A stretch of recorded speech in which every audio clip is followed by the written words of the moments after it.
శ్రీ మహాగణాధిపతయే నమః. శ్రీమాత్రే నమః. మాచిరాజు భక్తి ప్రేక్షకులందరికీ నమస్కారం.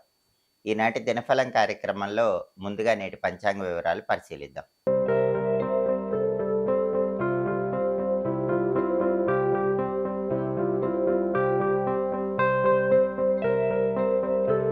డిసెంబర్ 17 మంగళవారం దినఫలాన్ని పరిశీలిస్తే విదియ తిథి ఉదయం 10:57 వరకు ఉంది. ఆ తర్వాత తదియ తిథి వచ్చింది. నక్షత్రం రోజంతా పునర్వసు నక్షత్రం ఉంది. మంగళవారం పునర్వసు నక్షత్రంతో కలిసి వస్తే స్థిరయోగం ఉంటుంది. ఈ స్థిరయోగం మిశ్రమ ఫలితాలను ఇస్తుంది. అంటే కొంత అనుకూల ఫలితాలు, కొంత ప్రతికూల ఫలితాలు ఇస్తుంది. అలా కాకుండా పూర్తిగా అనుకూల ఫలితాలు రావాలంటే పని మీద బయటికి వెళ్ళేటప్పుడు బెల్లం ముక్క నోట్లో వేసుకున్న నవ్వులుతూ వెళ్ళండి. ఆంజనేయ స్వామి సింధూరం బొట్టు పెట్టుకుని వెళ్ళండి.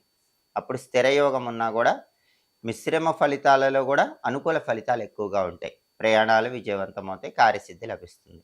అలాగే రాశిచక్రం చాట్లో గ్రహాల స్టేటస్ తీసుకుంటే మంగళవారానికి అధిపతి అయిన కుజుడు కర్కాటకంలో చంద్రుడి ఇంట్లో మిత్రుడి ఇంట్లో ఉన్నాడు. కాబట్టి భూములు, గృహాలు, స్థలాలు, పొలాలు ఇలాంటివి కొనటానికి, అమ్మటానికి సంబంధించిన చర్చలు చేయటానికి బలం ఉంది. కానీ వాటి రిజిస్ట్రేషన్లు మాత్రం మంగళవారం చేసుకోకూడదు. వాటికి సంబంధించిన చర్చలు చేసుకోవచ్చు. అప్పులు తీర్చడానికి బలం ఉంది. సోదరులతో ఉన్నటువంటి విభేదాలు చర్చల ద్వారా పరిష్కరించుకొని వాళ్ళతో రిలేషన్ బాగా పెంచుకోవటానికి కూడా బలం ఉంది. రియల్ ఎస్టేట్ రంగంలో ఉన్న వాళ్ళు ఎవరైనా సరే ఇంపార్టెంట్ డీలింగ్స్ చేసుకోవడానికి కూడా కుజుడి మిత్రక్షేత్ర స్థితి యోగిస్తుంది. అలాగే పునర్వసు నక్షత్రానికి అధిపతి అయిన గురువు వృషభ రాశిలో శుక్రుడి ఇంట్లో శత్రువు ఇంట్లో ఉన్నాడు. కాబట్టి సాంఘిక వ్యవహారాలు నిర్వహించేటప్పుడు 12 రాశుల వాళ్ళు కొంచెం జాగ్రత్తగా ఉండాలి. ధనపరమైన వ్యవహారాల్లో కూడా ఆలోచించి ధనాన్ని ఖర్చు చేయాలి. అలాగే నక్షత్ర బలాన్ని బట్టి కొన్ని ముఖ్యమైన పనులు చేసుకోవచ్చు. పునర్వసు నక్షత్ర బలాన్ని బట్టి నామకరణం కార్యక్రమం, సీమంతం ఇలాంటి కార్యక్రమాలు చేసుకోవచ్చు. ధనుర్మాసం అయినా కూడా పెళ్ళిళ్ళు చేయకూడదు, కానీ నామకరణం, సీమంతం లాంటి కార్యక్రమాలు చేసుకోవచ్చు. దోషమేం లేదు. అలాగే కొత్త విద్యలు ప్రారంభించడానికి, కొత్త విద్యలు నేర్చుకోవడానికి పునర్వసు నక్షత్రం మంచిది. అలాగే దేవతా పూజలు, వ్రతాలు ఆచరించడానికి కూడా పునర్వసు నక్షత్రం అనుకూలిస్తుంది. తీర్థయాత్రలు చేయటానికి, ముఖ్యమైన ప్రయాణాలు చేయటానికి పునర్వసు నక్షత్రం అనుకూలిస్తుంది. విదేశీయాన ప్రయత్నాలకు కూడా అనుకూలం. మోటారు వాహనాలు కొనుగోలు చేయటానికి కూడా పునర్వసు నక్షత్రం మంచిది. అలాగే తీర్థయాత్రలకు, దైవ దర్శనాలు చేసుకోవటానికి, పుణ్యక్షేత్ర సందర్శనానికి పునర్వసు నక్షత్రం మంచిది. నూతన వస్త్రాలు, ఆభరణాలు ధరించడానికి కూడా పునర్వసు నక్షత్రం అనుకూలిస్తుంది. రకరకాలైనటువంటి విద్యలు నేర్చుకోవటానికి ఈ నక్షత్రం మంచిది. అలాగే పునర్వసు నక్షత్ర బలాన్ని బట్టి ఆధ్యాత్మిక పరమైనటువంటి చర్చల్లో పాల్గొనడానికి కూడా నక్షత్ర బలం అనుకూలిస్తుంది. నక్షత్ర బలాన్ని బట్టి ఈ ముఖ్యమైన పనులన్నీ చేసుకోవచ్చు. అలాగే ఈనాటి దినఫలం కార్యక్రమంలో 12 రాశుల వాళ్ళ రాశి ఫలితాలు ఏ విధంగా ఉన్నాయో ఇప్పుడు మనం పరిశీలిద్దాం. ముందుగా మేషరాశి. మేషరాశి వాళ్ళకి ఈరోజు కుటుంబ సమస్యలన్నీ తొలగిపోతాయి. కుటుంబంలో అనుకూలతలు పెరుగుతాయి. అంటే కుటుంబంలో విభేదాలన్నీ కూడా చర్చల ద్వారా పరిష్కరించుకుంటారు. కుటుంబ సభ్యుల మధ్య సమన్వయ వాతావరణం ఏర్పడుతుంది. తదుపరి వృషభ రాశి. వృషభ రాశి వాళ్ళకి ఈరోజు బంధుమిత్రుల యొక్క సహాయ సహకారాల వల్ల పోగొట్టుకున్నటువంటి ధనాన్ని తిరిగి పొందే యోగం ఉంది.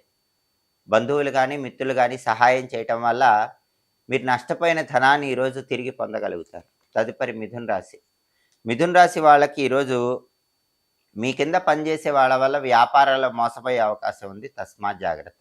కాబట్టి వ్యాపారస్తులు ఎవరైనా మిథున రాశి వాళ్ళు ఈరోజు జాగ్రత్తగా ఉండండి. మీ కింద పనిచేసే వాళ్ళు మిమ్మల్ని మోసం చేస్తారు. తదుపరి కర్కాటక రాశి.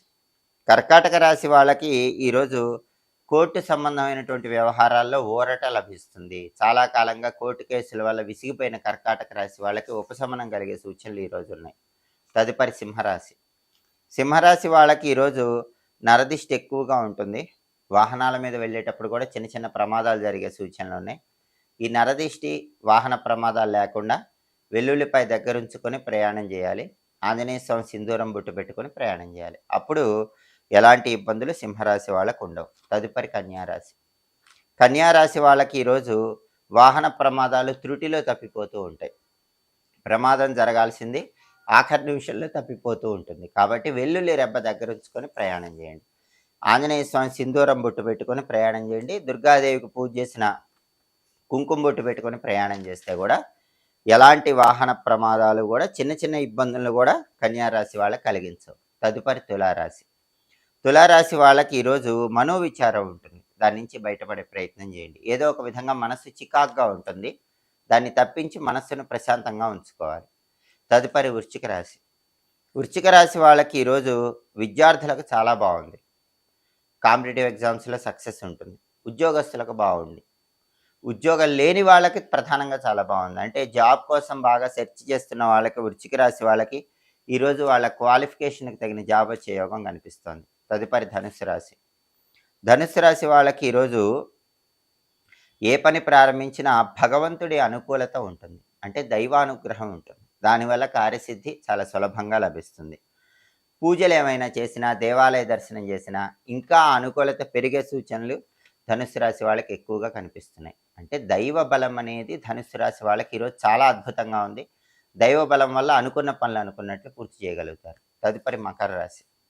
మకర రాశి వాళ్ళకి ఈరోజు ప్రధానంగా వృధా భ్రమణములు కనిపిస్తున్నాయి. అంటే అనవసరమైనటువంటి ప్రయాణాలు చేసే అవకాశం ఉంది. ఆ అనవసరమైన ప్రయాణాలు పక్కన పెట్టండి. బాగా అవసరమైతేనే ప్రయాణం చేయండి.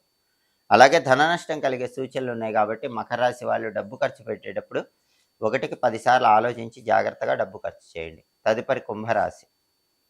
కుంభరాశి వాళ్ళకి ఈరోజు వృత్తిపరంగా గౌరవ మర్యాదలు లభించే సూచనలు ఎక్కువగా ఉన్నాయి. ప్రతి పనిలో కూడా మంచి పురోభివృద్ధి కనిపిస్తుంది. అనుకున్న పనులు అనుకున్నట్లు పూర్తి చేయగలుగుతారు. తదుపరి మీనరాశి. మీనరాశి వాళ్ళకి ఈరోజు ప్రధానంగా దేహ జాడ్యం ఉంటుంది. అంటే శరీరం యందు కొద్దిగా బద్ధకం ఉంటుంది. దాని నుంచి బయటపడే ప్రయత్నం చేయాలి. మనస్తాపం కూడా ఉంటుంది. కాబట్టి మనసుని స్థిరంగా ఉంచుకోవాలి. చెడ్డ స్నేహాల వల్ల ఇబ్బంది పడే సూచనలు మీనరాశి వాళ్ళకి ఈరోజు కనిపిస్తున్నాయి.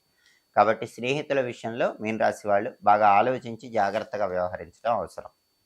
12 రాశుల వాళ్ళు అనుకున్న పనులు అనుకున్నట్లు పూర్తి కావాలంటే మంగళవారం కాబట్టి కేతు మంత్రం చదువుకుని వెళ్ళండి. ఓం కం కేతవే నమః. ఈ మంత్రం 21 సార్లు చదువుకుని వెళితే ఆకస్మిక సమస్యలే ఉండవు. మీ వృత్తిపరంగా, ఉద్యోగ వ్యాపారాల పరంగా చాలా అద్భుతంగా ఉంటుంది. ఓం కం కేతవే నమః. ఈ మంత్రం 21 సార్లు చదువుకోండి. ఈరోజు అన్ని రకాలుగా అనుకూల ఫలితాలు వస్తాయి. అలాగే మంగళవారం కాబట్టి ఉదయం 6-7 మధ్యలో, మధ్యాహ్నం 1-2 మధ్యలో, రాత్రి 8-9 మధ్యలో కుజహోర ఉంటుంది. ఈ కుజహోర ఉన్న సమయంలో అగ్ని సంబంధమైనటువంటి కార్యక్రమాలు చేయొచ్చు. ఫైర్ రిలేటెడ్ వర్క్స్ చేసుకోవచ్చు. Gas stove, fridge, mixie, grinder ఇలాంటి వాటిని మొదటిసారి ఉపయోగించడానికి కూడా కుజహోర అనేది బాగా అనుకూలిస్తుంది. అప్పులు తీర్చడానికి కూడా కుజహోర మంచిది. ఎలక్ట్రికల్ పనులు ఏవి చేసుకోవటానికైనా కుజహోర మంచిది. హోరాకాలాన్ని బట్టి ఈ పనులు చేసుకుంటే అనుకూల ఫలితాలు అందిపుచ్చుకోవచ్చు. ఇవి ఈనాటి దినఫలం కార్యక్రమంలో ముఖ్యమైన అంశాలు. మళ్ళీ తదుపరి దినఫలం కార్యక్రమంలో తిరిగి కలుసుకుందాం. మా వీడియోస్ మీకు నచ్చినట్లయితే మా ఛానల్ని లైక్ చేయండి, కామెంట్ చేయండి. మా ఛానల్ వీడియోస్ 10 మంది మిత్రులకు షేర్ చేయండి. మా ఛానల్ని సబ్స్క్రైబ్ చేసుకోండి. పక్కనున్న బెల్ సింబల్ నొక్కటం మాత్రం మర్చిపోకండి. సర్వే జనాః సుఖినో భవంతు. స్వస్తి.